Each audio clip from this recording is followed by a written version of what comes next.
Olá a todos. Ontem eu fiz um hangout com o Neemias do canal Verdade Revelada e o hangout não ficou muito legal por causa da minha internet. Então eu vou responder todas as perguntas do Neemias em alguns vídeos.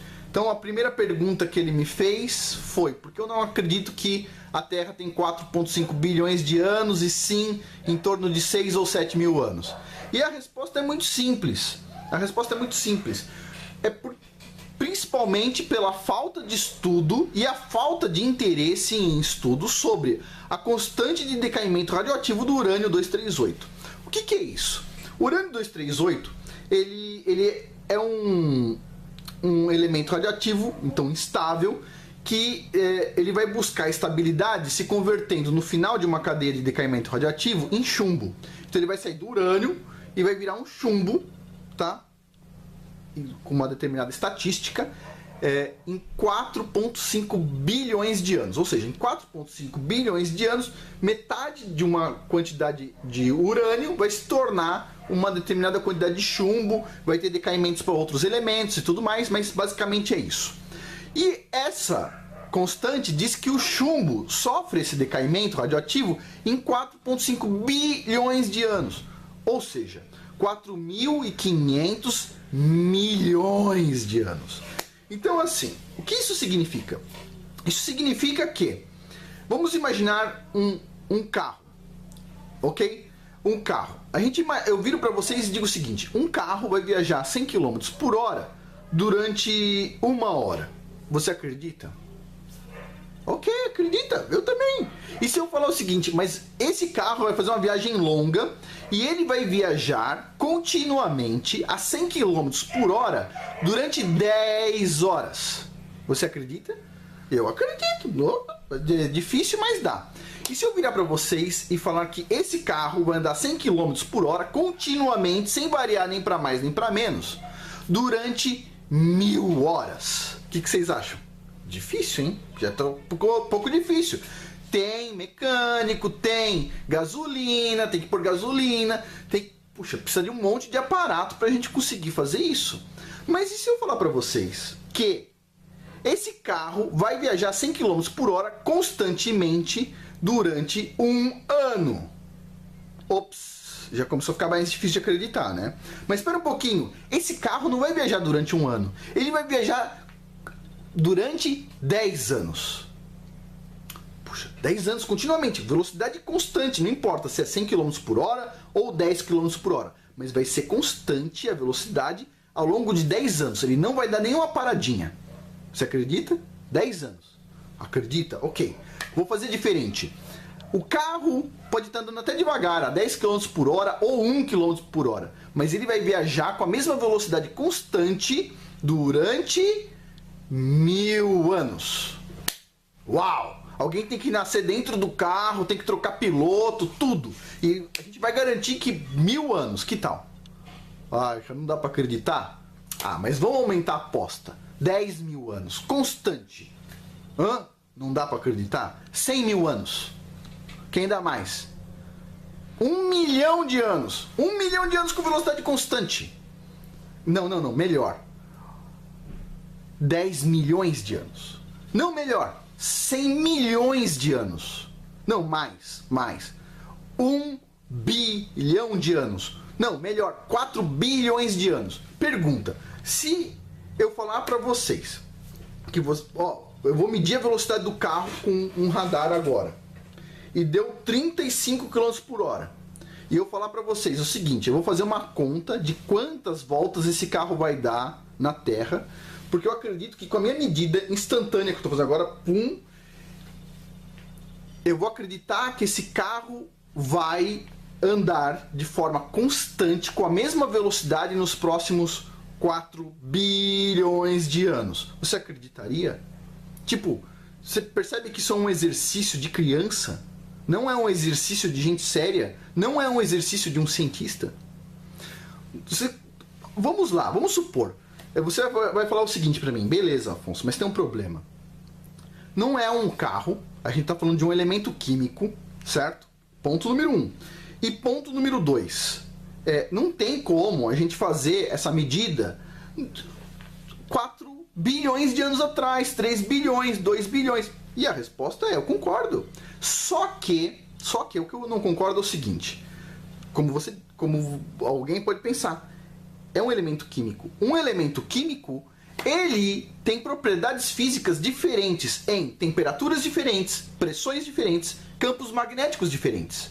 Então, o campo magnético da Terra já variou? Sim, a gente tem evidência disso. As pressões em cima desses elementos já variaram? Sim, óbvio. Por que óbvio?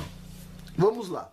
No Brasil existem grandes bacias sedimentares. Por exemplo, em São Paulo, Paraná, Rio Grande do Sul, Minas Gerais, Goiás, tem uma bacia gigante onde tem o famoso aquífero Guarani, que vai até o Paraguai. Essa bacia é uma bacia gigantesca, cheia de sedimentos que entraram lá dentro, certo? Onde a parte mais espessa tem 6 quilômetros de espessura, 6.000 metros, beleza? E é uma bacia gigantesca que cobre vários estados. Então, se essa bacia cobre vários estados, também tem outras bacias, só um parênteses. Bacia do Parnaíba, bacia do Potiguar, bacia do Amazonas, várias bacias sedimentares gigantescas. Então, se essas bacias sedimentares gigantescas estão preenchidas, de onde veio toda essa areia, todo esse sedimento? Isso veio da erosão das rochas no entorno, certo? As rochas foram erodidas e mandaram esses sedimentos lá para dentro, para uma baixada. Ok. Quantos quilômetros é estimado que foi erodido nas rochas? Bom, na média, 10 quilômetros. 10.000 metros. Então a rocha que você está pegando na mão hoje, um dia ela pode ter estado a 10.000 metros de profundidade. Pergunta: se você pegar 10.000 metros de coluna de rocha, um peso gigantesco, e pôr em cima de uma amostra de urânio, será que o decaimento radioativo é exatamente igual ao decaimento radioativo de uma amostra sem essa pressão? Óbvio que não. Óbvio que não. Até a estrutura cristalina dos minerais muda sob pressão. Tá? Isso a sismologia sabe já faz tempo. No manto a gente tem diferenças de estruturas minerais por causa de pressão. Pressão e temperatura.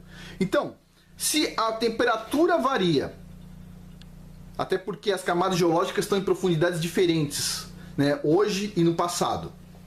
Se o campo magnético varia e tudo varia, por que a constante de decaimento radioativo não varia? Por quê?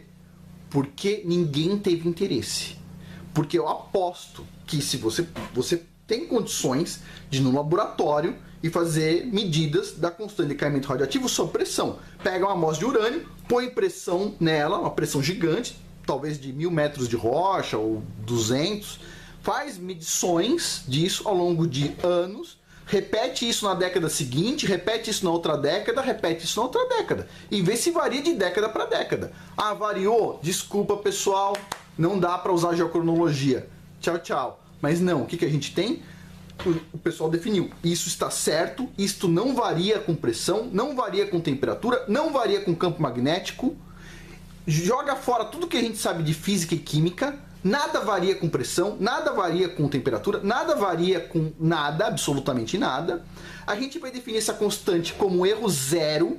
Erro zero, ela é uma constante de decaimento radioativo com erro zero. Nenhum parâmetro da física tem erro zero. Nenhum artigo seria aceito com um parâmetro que não tem erro, não tem avaliação de erro. Mas os geólogos definiram. Não, a gente aceita uma coisa que tem erro zero, a gente joga toda a química no lixo, a gente joga toda a física no lixo, dane-se, isso não é importante. E agora, mais da metade do nosso corpo docente é dedicado a fazer estudo de rocha. E dane-se tudo. É lógico. Agora vem a questão. Dá para mudar isso? Lógico que não. Todos os geólogos já foram ensinados dessa forma. Não vai mudar. A pessoa precisa ter um mínimo de bom senso. Mas o que eu falaria aí pro Neemias é o seguinte. Tudo bem, o mundo quer não ter bom senso? Não tenha bom senso. Mas você que está pensando um pouco fora da caixa, você vai acreditar que a velocidade é constante ao longo de 1.000 anos, 10.000, 100.000 anos, 1 bilhão de anos? Será que seu filho de 5 anos acreditaria nisso? Será que um adolescente de 14 anos acreditaria nisso? Acredita porque aprende na escola. Mas, se você for ver, nada passa de uma grande piada. Uma piada terrível. Mas é isso. A Terra ela tem 6 mil anos, 6 a 7 mil anos, talvez dê para acomodar até um pouco mais, mas ela não tem milhões de anos, ela não tem bilhões de anos, e a geologia ela é catastrófica, ela não acontece devagar. Né? O geólogo acredita assim, a rocha está parada hoje, então ela vai estar parada daqui 1000 anos. Não é assim que funciona. Pode estar parada daqui 1000 anos, ou pode ter um super terremoto, pode ter um super tsunami, pode ter qualquer evento cataclísmico, e é isso que eu acredito. Eu acredito que a geologia é catastrófica. Quando acontece algo, é catastrófico. Não é lentamente. O Brasil e a África não se separam 2 centímetros por ano, porque a gente está olhando hoje e fala, hoje o Brasil e a África estão se separando 2 centímetros por ano. Então, nos últimos milhões de anos, foi sempre assim. Não, eu acredito, como outros cientistas acreditam, que a separação foi rápida, aconteceu em poucos dias ou semanas, e hoje a gente vê um resíduo dessa velocidade inicial. Só isso. Bom, essa é a minha opinião, e muito obrigado. Daqui a pouco a gente vai ter as próximas respostas.